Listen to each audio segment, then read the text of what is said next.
It was the tool I needed to feel some control while trying to conceive, and now it's my preferred birth control. Share on Pinterest. He had no idea what basal body temping, BBT, was until I was about 5 months into trying to get pregnant.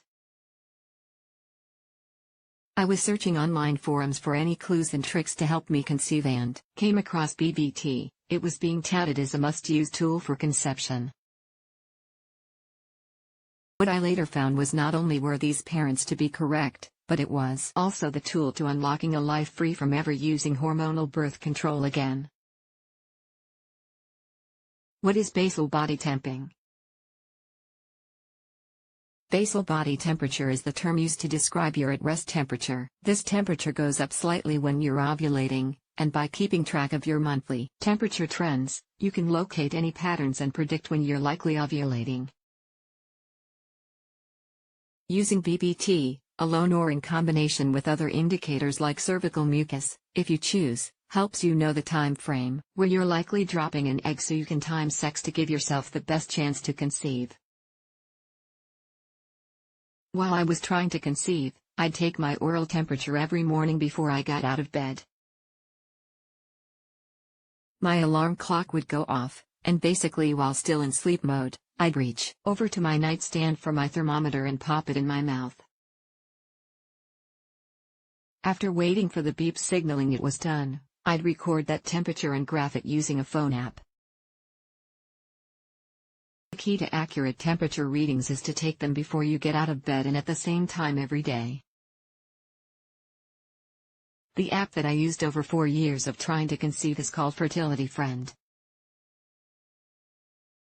I started using it way before it was an app. It was just a website at the time, but by the time my 4th child came around, the app was a huge benefit.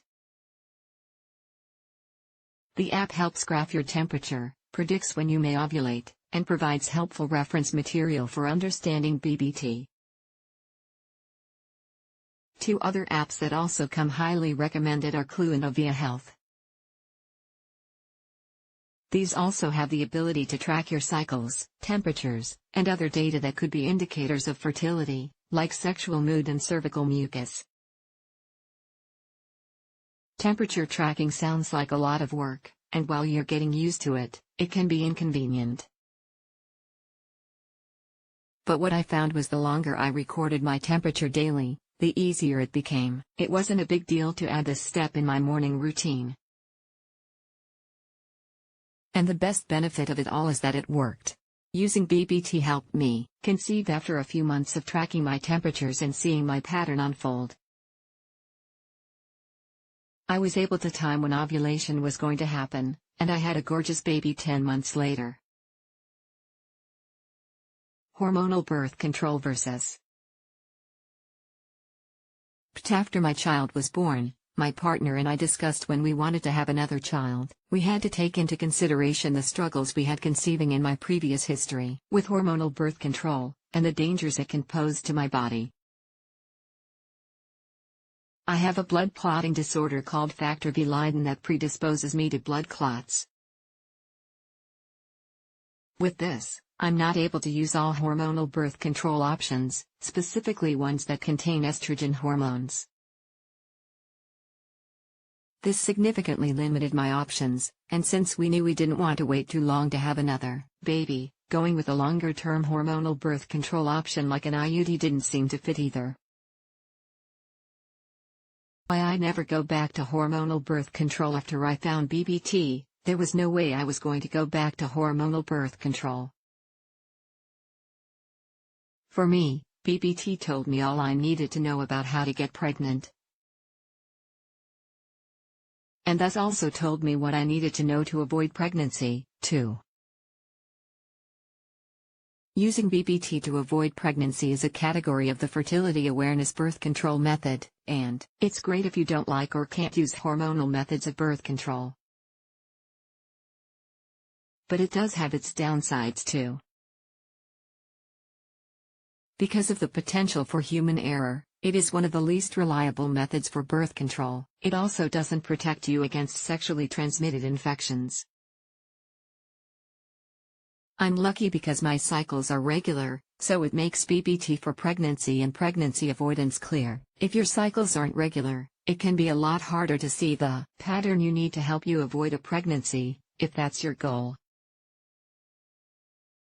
Combining BBT tracking with other elements, like tracking your cycle over time for patterns as I did, using the app, and tracking your cervical mucus, can make it more effective for birth control.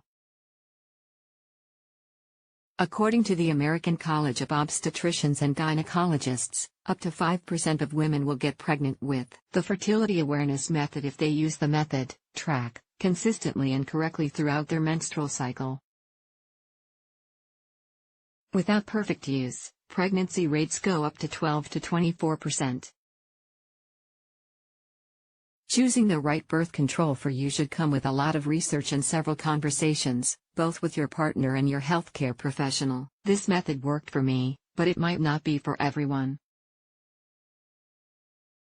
That said, learning more about your own cycle can be empowering and can help you to understand your body, whether you use BBT for birth control, ovulation tracking, or just to understand your fertility. Devin McGinnis is a parenting writer and recipient of several awards through her work with UnspokenGrief.com. She focuses on helping others through the hardest and best times in parenthood. Devin lives in Toronto, Canada, with her husband and 4 children.